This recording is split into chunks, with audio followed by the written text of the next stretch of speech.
Now we would like to talk about our analysis of the story The Red Line. The Red Line is a story written by Charles Hickson in 1993. It takes place in the centre of London. We are following three different points of view from three completely different people. In the beginning of the story, we are in Oval, where we meet this cherub-looking guy. His skin is white as milk, he's plump, and he has got golden curly locks on his head. He's very concerned about his look and does not tolerate any body hair. He is also obsessed about being clean and washes himself twice a day to be so. His biggest interest is karaoke. Every Friday night he goes to the Brunswick to sing song. He studies the music video to do dance moves perfectly, and when he is singing karaoke he feels fantastic. We are also told that he is a racist. It seems very important to him to be as white and as clean as possible. Later on, he also talked about the Italian man Berto and that he looks like a monkey with all his body hair. Berto is an Italian guy who comes to London to visit Kathy. Kathy is an English girl Berto met in Venice. They had a holiday relationship and spent a lot of time together. Berto does not understand a lot of English and little does he speak it, but he did understand to come visit her in Hackney. When Berto finally comes to London, longing for what he had with Kathy, nothing is what he thought it would be. Kathy has an open relationship with another man, and the fact that the three of them spend a lot of time together confuses Berto even more. On their way home from a party, Kathy gets angry at Berto, not knowing what he said to upset her, and leaves him in the underground, telling him not to follow her. Kathy has probably just seen their relationship as a flirt in the summertime. She was on a vacation, having fun and letting everything go. It was like a dream for her, something from a different world. So Kathy does not really know how to handle it when Berto actually shows up in the middle of her real life. In Italy, though Berto was at home, from his point of view, what they had was something real. Therefore, he does not understand why Kathy is behaving the way she does. Desperately trying to make it up for Kathy, Berto tries to find out how to get to her again. He cannot remember which line he has to take, and afraid of being laughed at, he does not dare asking people for help. The last person we meet is the English girl Denise. She is very paranoid and insecure. She is afraid of the using public transport and means that every single man is a potential rapist or murderer. She has a girlfriend called Neil who just laughs at her when she tells him her fears.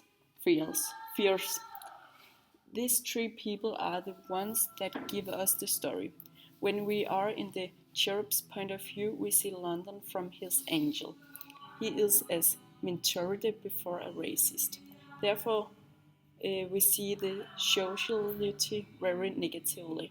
In the beginning of the 90s, people are getting more open-minded. The music style is changing and so on. The cherub is not able of accepting this and keeps on living in their own pure world. Everyone who has not got the same opinions as him is just morons and idiots. From Berto's point of view, London is described very chaotic. There are a lot of people whom he cannot communicate with, and the underground maps seem ruthless to him. He comes from Venice, where everything seems more idyllic. He cannot orientate himself in London. From Denise's point of view, London gets this ghetto-like description. You almost cannot step out of the front door without being stable immediately. In the end, we have all our main characters in one place together, a train in the underground. We have Berto trying to pull himself together so he can ask Denise for help, unaware that he is staring at her. We have Denise feeling uncomfortable, guaranteed that the reason Berto is down at her is that he wants to rape him. We have the cherub who misinterprets Denise's smile that vanishes when she sees that he wouldn't be any help. The cherub thinks they're trying to dominate him to control the place, that they feel that they are worth more than he is. These shifts in point of view gives the reader a superior feeling because we know what the right intentions are, and we know that they are misinterpreting each other's signals. The main theme of the story will have to be prejudice. The cherub has prejudice against foreigners or people with other skins too than him. Denise thinks that every man wants to rape or kill the first woman they see. That you get killed the instant you step down into the tube. Bertho had not go any mayor prejudice, but a third. He will rather ask women for help because they are more sympathetic. Old people are deaf and drunk. Drunks are not used at all.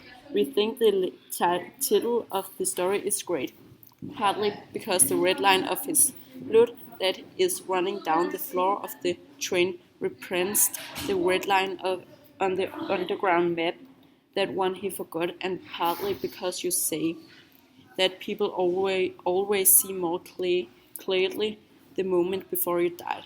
At the point Bertley realizes that it was the red line to had to take all along. We would say that the message of this story is that prejudice is no good. You have to jump out there and not be scared of asking or know people for help, or to give people you do not know a chance. Berto is probably the most innocent guy in this history, and he's the one who ends up getting killed. Also, the cherub is the one who looks most innocent on the outside, and he's the one who's the least innocent. So do not judge people on their appearances. Something always lies within.